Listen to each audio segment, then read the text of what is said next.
We might be the same age, but you've been in the game longer than me. I started 17. I know it. Yeah. So, speaking of that, let's go back to your situation. Yeah. When did you first start? Like what made you think you even be funny enough to go on stage? I used to, I was going to Alabama State University, so we used to charge people to sit at our table in the cafeteria.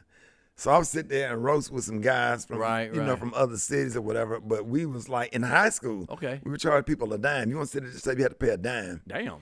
Yeah. How old is you? Dime. Yeah, I'm high school class of '87. Shit, so dime? Okay. A popsicle was like a 30 cent. You a triple OG. Shit, goddamn dime. In age, but okay. but we would sit there and roast all the time. Sure. So a comedian took me to a comedy club. Okay. And I saw him on stage, and he was pretty good. Charles Jenkins. I remember him. He was a Christian comic. And I was like, I think I could do that right there. So I went back about a couple of months later, and I did open mic night. Sure. So I did open mic night for 4 months. But was you afraid when you first went on stage, the first time you were on stage? Or did you feel because you were around your friends? Well, see, I was always hosting the high school talent show. Oh, well, you Every year in high school, from the 10th grade to the 12th grade, I was always hosting a high school talent show. And I would like do impressions of certain teachers and make fun. Who is this? Right. You know what I'm saying? And have everybody cracking up. So I was always in plays. Okay. And then I'm a musician, so I'm a pianist. So I'm always symphonic band, jazz band, the trumpet, the baritone, French horn, the tuba. Okay. I always assembly programs, all that shit. Right. No, you know. Oh, I'm sorry. I don't make no money on this I'm so anyway. used to doing radio. No, okay. right. But no, relax, man. It's what it is. Yeah. It's your water over there in case you need to get some. Yeah, I got you. So, okay. So you went on, you started doing comedy for 4 months, amateur night. When did you take it to the next level of, did you get paid soon? Yeah, I got paid $100 at the comedy club. Same guy, Bruce Ayers, gave me my first opportunity. I opened for Mark Teixeira. I remember that dude. A white dude with the long curly hair. I remember Mark. California, Mark Teixeira. And I opened for him. And then the next time I opened, he put me on the show with George Wallace. Wow. That's the second headliner. And then I opened for Carl Strong. And then James Stevens III. Wow. But can I tell you some history? Come on, talk to me. So I performed for white people for like I was gonna ask you about that. a year and a half, 2 years. Right. So I went to a black comedy club in Atlanta called the Comedy Act Theater. Okay, I remember that. Yeah.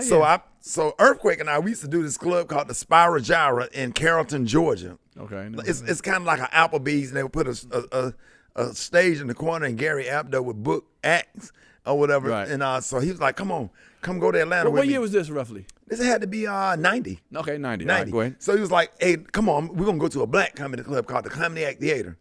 And so we went in there, man, and we paid. We had to pay. Damn, okay, yeah. Yeah, we paid Who was to get you? in. Yeah, you wasn't right. nobody. So we went in there, we stood in the back, and guess who was on stage? Who? Pierre.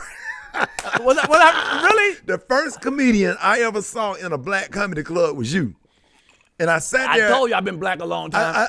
And I sat there. I get really excited. I'm excited just telling this, man. No, go ahead. Because you was on stage performing, and you was funny that night or whatever, and you came off stage, and you came back to the bar. I remember that. And spoke to Earthquake, and I walked up to him like, hey, man, how you doing? My name Rickey Smiley. I said, I'm doing open mic now. He was like, yeah, man. All right, man, keep doing what you're doing. Just stay with it. Stay with it. Okay. And you was really nice to me the first night I met. I had been done getting more. All right. No, bro, I get emotional because nobody have to be nice to you. You understand? Right. We 50 now. Right. Sure. I get emotional, and it's not just that, because the emotions come from. I feel you on it. You know, I went out to L.A. Mm-hmm. I didn't have anywhere to stay. Mm-hmm. I was nervous because I had never performed in L.A. before. Sure. You let me come to your apartment. Mm-hmm. You let me sleep on your floor. Mm-hmm. Then you was nice enough and kind enough to take me to the set. Because Terry Tuff stayed there too. Terry Tuff was sleeping on the couch. And I slept on the floor. That was a BET, right? BET Comedy View. We was getting paid $150. I remember that, brother. You took me over there. You not only did you take me over there, you coached me. You said, hey, man, this L.A., you need to relax. Go on stage and have fun. And you stayed there with me and gave me a ride back to your apartment. I had nothing. I didn't have no money. I barely had a plane ticket.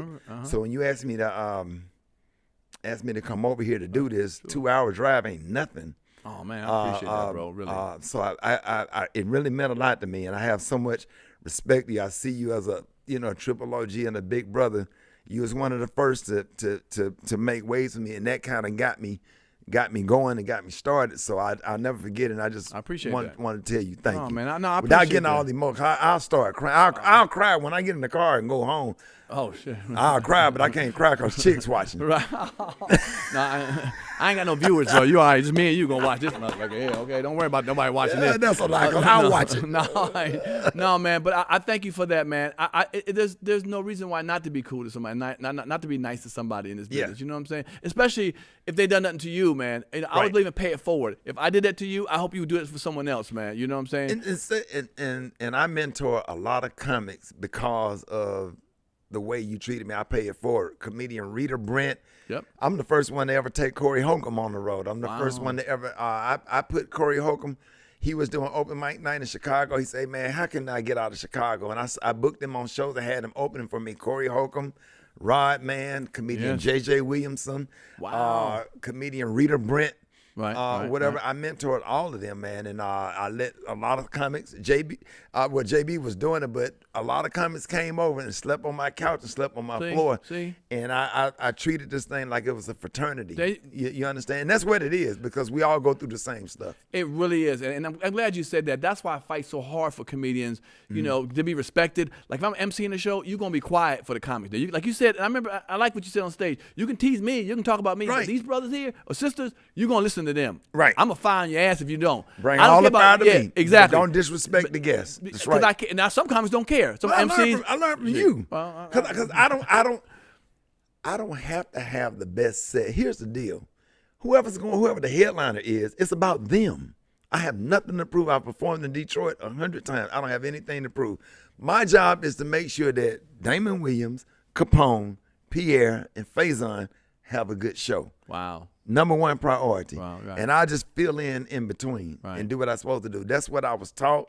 That's what I watch you do. That's what I watch Steve do. And I'm just trained. Right. Wow. That's true. But I'm glad you said it, because I feel the same way. When I'm hosting the show, I used to host a big thing in Phoenix, Arizona. Shout out to Phoenix, Arizona. I was the MC, big theater. I used to bring like 5 shows per year, you know, there. And it wasn't about me no more. I was like, y'all do it. Y'all have a good time. Right. I'll if it goes down, I'll bring it up. Between the comedians. After that, I don't have to be the star of the show. But so many people have that ego of, I got to be the star of the show. I'm going to tear it up. To me, it ain't about that. Just do your time and do what you do. We secure. That's why. Well, no. Well, we secure. We don't have nothing to prove. Right. When you don't have nothing to prove, man, you secure or whatever. You don't have to do all that extra stuff and all that vibrato, man. You just cool. Right.